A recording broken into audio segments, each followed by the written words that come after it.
Hello friend, welcome back to my channel. તો friend, આજે આપણે એક બ્લાઉઝમાં મિરર વર્ક કરીશું।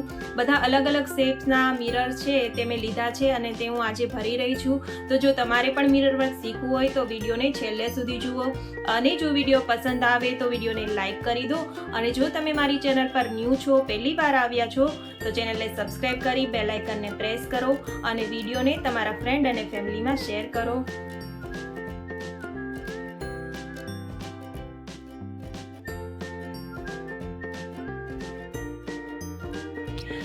1 મીટર બ્લાઉઝનું કાપડ લેવાનું છે।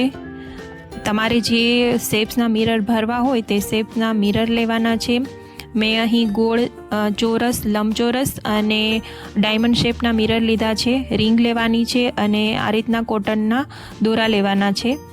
હવે સૌથી પહેલાં તો ન્યૂઝપેપર પર આપણે ગળા પેટર્નને ડ્રો કરી લેવાની છે। ત્યારબાદ તેને બ્લાઉઝ પર રાખી અને તેના પર ડ્રો કરી લેવાની છે ગળા પેટર્નને। તો હું અહીં રાઉન્ડ ગળા પેટર્ન જ બનાવું છું। તમારે જે શેપની બનાવવી હોય તેવી તમે બનાવી શકો છો। આ રીતે તમે કુર્તી પર પણ વર્ક કરી શકો છો। જે રીતે બ્લાઉઝમાં હું કરી રહી છું તે રીતે કુર્તીમાં પણ કરી શકો છો। હવે બધા મિરરને આપણે ગોઠવવાના છે। તો કેવી રીતે પહેલાં તો ડિઝાઇન બનાવી તે માટે આપણે પહેલાં તો બધા મિરરને ગોઠવી લઈએ। તો હું અહીં ગળા પર સ્ક્વેર મિરર લગાવી રહી છું। આ રીતે પણ રાખી શકાય અને ઊભા પણ રાખી શકાય, જે રીતે તમને અનુકૂળ લાગે તે રીતે રાખી શકાય। હવે ગળામાં હું રાઉન્ડ પેટર્ન બનાવી રહી છું।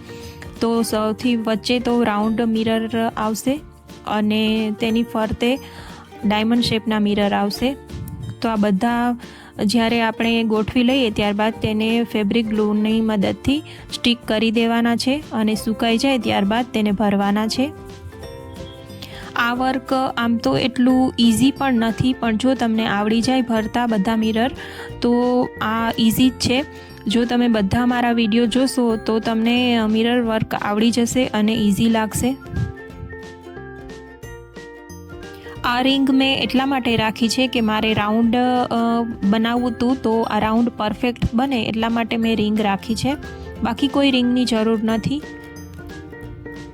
આ ફેબ્રિક ગ્લુના મદદથી મેં સ્ટિક કરી દીધા છે અને સુકાઈ જાય એટલે હવે આપણે ભરવાના છે। તો અહીં હું પહેલાં તો સ્ક્વેર મિરર ભરીશ। આ કેવી રીતે ભરવા તે તમે જુઓ। સૌથી પહેલાં તો ફરતે તેને બાંધી દેવાનો છે મિરરને। તો કેવી રીતે બાંધું છું તે તમે જુઓ વિડીયોમાં।